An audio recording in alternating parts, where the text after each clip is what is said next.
Добро вечер во Централните вести. Ви благодарам што сте на Канал 5. Почнуваме со насловите. Очите на светот вперени кон Флорида. Критична средба Трамп-Зеленски. Клучни прашања Донбас и Запорожје. Украинците скептични. Тому я думаю, що це все Росія буде максимально тягнути час. Младиот Виктор во битка со институционалниот апсурд. Со 100% слепило, одбиен за туѓа нега од друго лице. На нас ни треба помош на слепите лица за движење. Градот е прилично хаотичен. Власта и опозицијата во предновогодишен клинч. ВМРО-ДПМН бара Филипче да каже колку инвестирал за Дубај визата. СДСМ со нова бомба за милионски тендер за фирма блиска до знам. Новогодишна трпеза според джебот. Што ќе имате на трпезата? Се помалце. Малку прасечко да тргне годината. Не знам што ќе спреми сната. Лекарите предупредуваат внимателно со мрсното и алкохолот. Доведува до дестабилизација на крвниот притисок.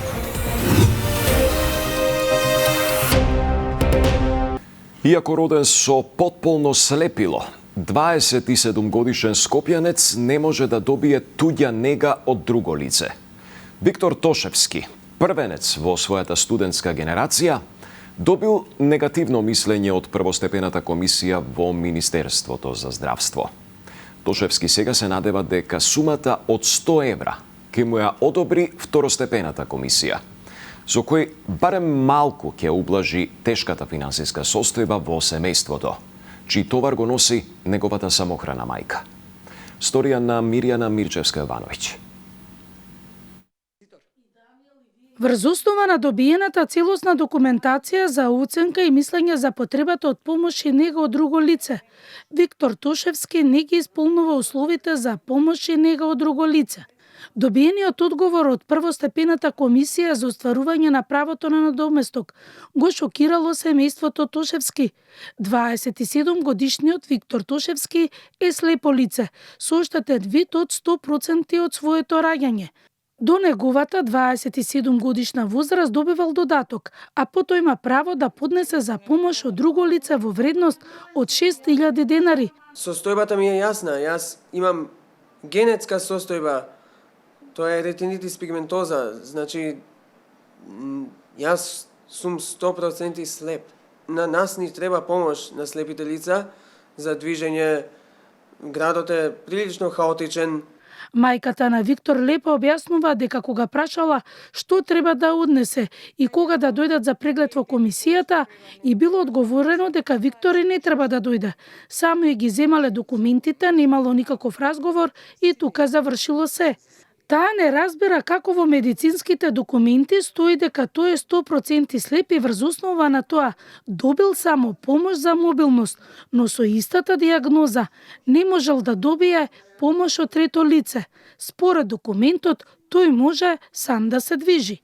Лепа е самохрана мајка, сопругот починал од ковид и нејзиниот друг син е слеп, а и нејзината снаа со дијабет има исто слепило. По една случајност, бидејќи јас им го носев позитивното решение од мобилност, и тогаш прашав што се случува, што немаме одговор никаков за туѓа нега, и одговорниот таму правникот ми вика одбиене.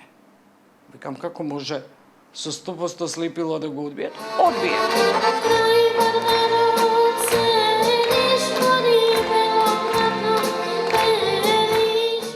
Виктор е македонскиот Андреа Бочели, свири на клавир и пее. Дипломирал на Интернационалниот универзитет Европа прима за музичка уметност и бил одличен во својата класа. Имал големи очекувања по дипломирањето дека ќе работи со музика. Денеска не му беше до музика, само за краток апел. Рече, некој да ми помогне. Јас би сакал да компонирам музика, да свирам. Канал 5 стапи во контакт со првостепената комисија за доделување на нега од друго лице, но не одговорија зошто Виктор со 100% слепило е одбиен. Дури 34 патнички возила биле оштетени на паркинг на булеварот Асном во општина Аеродром, а вкупната материјална штета е проценета на околу 11.000 евра, информира од МВР. Случајот денеска бил пријавен во СВР Скопје, дека инцидентот се случил во периодот помеѓу 23 часот синоќа и 9 часот изутрина. Увид извршила екипа од СВР Скопје, известен е јавен обвинител и се преземаат мерки за пронаоѓање на сторителот и за целосно расчистување на случајот, велат од полицијата. Продолжуваме со политика. Пред новогодишно ВМРО ДПМН и СДСМ го продолжуваат политичкиот клинч.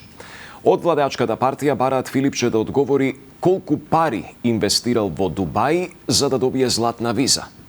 А од СДСМ објавија нова бомба за, како што тврдат, тендер од над 1.000.000 евра, што го добила фирма блиска до Знам. Михајло Видимлиски има повеќе. Власта и опозицијата и денеска со меѓусебни обвинувања. ВМРО ДПМН бара одговори за златната виза на Филипче. СДСМ објави нова бомба. Од партијата на Мицкоски го прозваа лидерот на СДСМ дека досега не одговорил дали има или нема стан во Дубај и дали тоа е основата за добивање на златна виза. Според партијата, за добивање златна виза во Дубај потребна е минимум инвестиција од $500.000, недвижност или бизнис. Сведоштвото на Тома Аврамски, поранешен соработник на Заев, кој изјави дека ја видел 42 катницата, изградена од Заев, посочи дека ги видел становите на Заев и Филипче во Дубај. На овие сведоштва, Филипче повторно не даде конкретен одговор.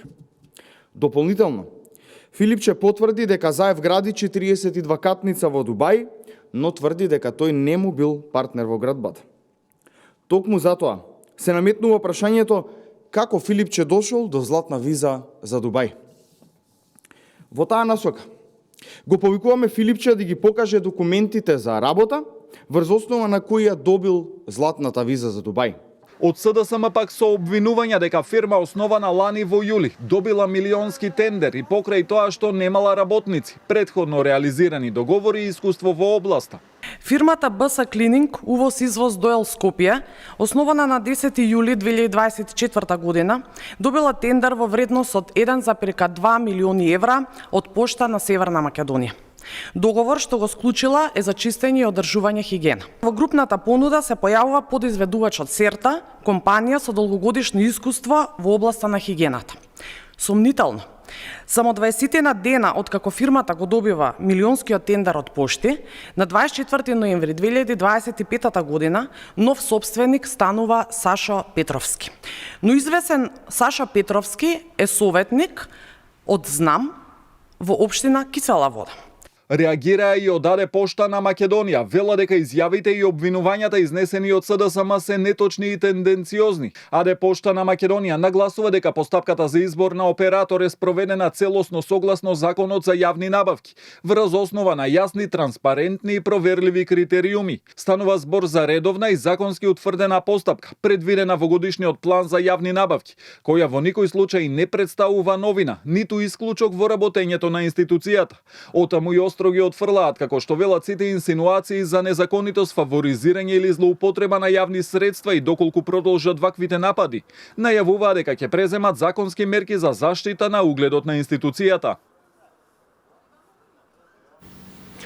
На наводите на СДСМ попладнево реагираа од Знам, посочувајќи дека како движење немаат никакво партиско политичко влијание во ниту една ваква постапка. Точно е дека господинот Сашо Петровски беше носител на советничката листа за општина Кисела Вода, но не е носител на каква било партиска функција. Тој е приватен стопанственик кој долги години се занимава со бизнис за одржување хигиеничарски услуги во приватниот сектор и во минатото има сериозно професионално портфолио во оваа сфера, во одржувањето на приватни компании, но и државни институции. Доколку кој било надлежен орган утврди каков било конфликт на интерес, прекршување на постапката или прекршување на законите, ги повикуваме надлежните да постапат согласно законската норматива. Движењето Знам се оградува од каква била инволвираност во ваквите случаи, се вели во партиската реакција.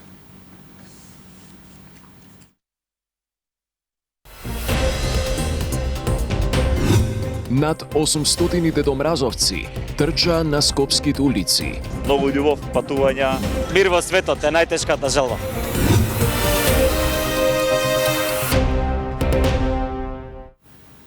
Речиси, секој петти граѓанин во земјава лани живеел во сиромаштија, покажува извештајот на Државниот завод за статистика за 2024 година. Според лајкенските индикатори што ги објави ДЗС, ставката на сиромаштија изнесувала 21,9%. Најизразена е кај децата и младите до 17 години, каде што ризикот од сиромаштија достигнува високи 29,5%. Кога станува збор за домаќинствата, анализата покажала дека најпогодени се повеќедетните семејства, односно семејствата составени од двајца возрастни и 3 или повеќе деца. Повеќе од половина од овие домаќинства живееле во сиромаштија, односно 55%. Загрижувачки се и податоците за домаќинствата со еден самохран родител и деца, каде што стапката на сиромаштија достигнува 45,8%. А за нова година секој според џебот и можностите. Повеќето граѓани што ги анкетиравме велат дека за највеселата ноќ ќе останат дома, со најблиските и покрај празнична трпеза. Не се изненадени што цените традиционално се повисоки пред празниците. Здравко Димитров има повеќе. Последно одбројување до новата година, граѓаните ги прават последните подготовки за прослава. За поеуфоричните највесел, за други сосема обичен ден во годината. Со граѓаните со кои поразговаравме, рекоа дека новогодишната ноќ ќе ја минат дома, а трапезата ќе им биде според можностите, но традиционално не смее да остане празна. Нигде дома. Што ќе имате на трапезата?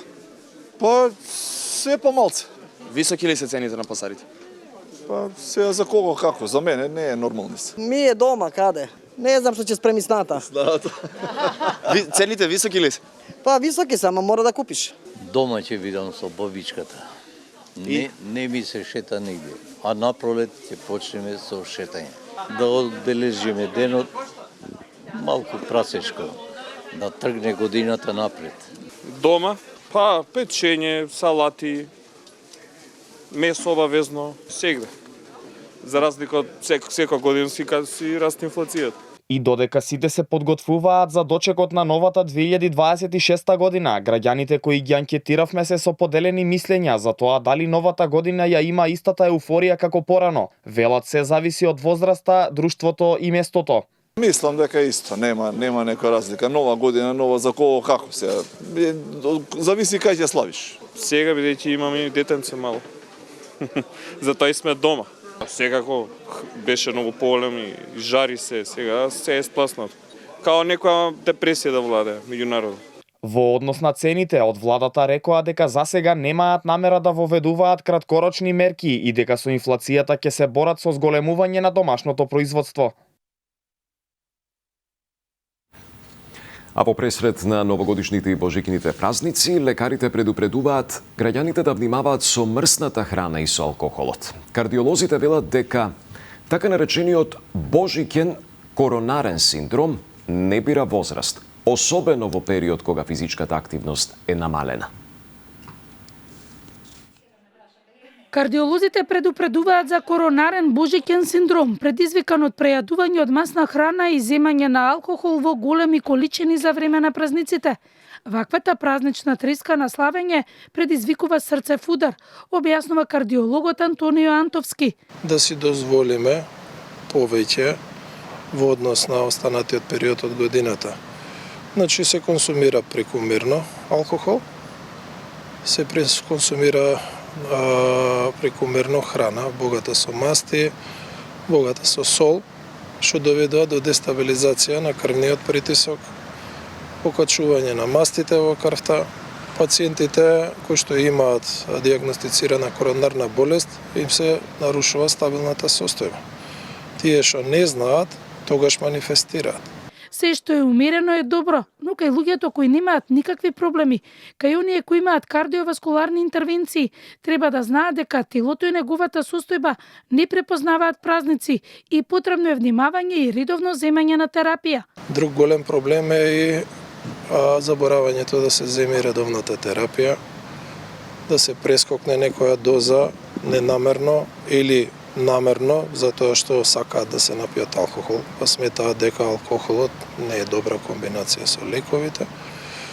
И тоа резултира заедно со временските услови, нели ладниот воздух, загадениот воздух, до дестабилизирање на состојбата. Она што е загрижувачки за кардиолозите е што се почесто пациенти кај кои е потребна интервенција се млади луѓе во своите 30 и 40 години од животот.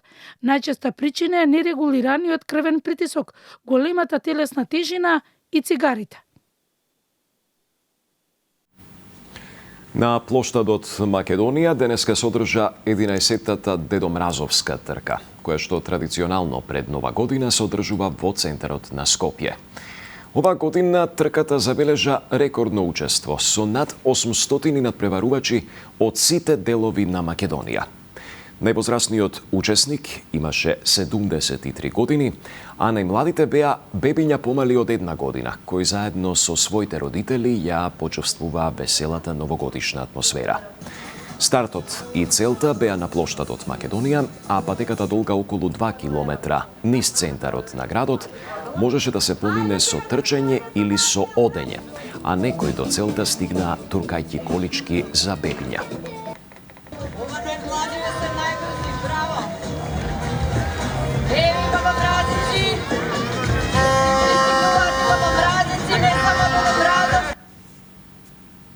Нема тешки желби, све се исполнува, ако се сака. 2 точаци, што друго сакаме. Многу љубов, патувања. Мир во светот е најтешката желба. А што ќе донесе Дедо Мраз во новата година? Ќе видиме. Па, например, некој милениче, нешто така, животно. А беше ли послушен во оваа година за Дедо Мраз да ја послуша твојата желба? Да. PlayStation. Само Sony? Па имаше неколку желби, ама не сум голем. Например, што друго би сакал? Игрици за Sony. Кукла. Кукла, каква кукла? Барби кукла. Тука е крајот на вестите. Благодарам за вниманието. Пријатно.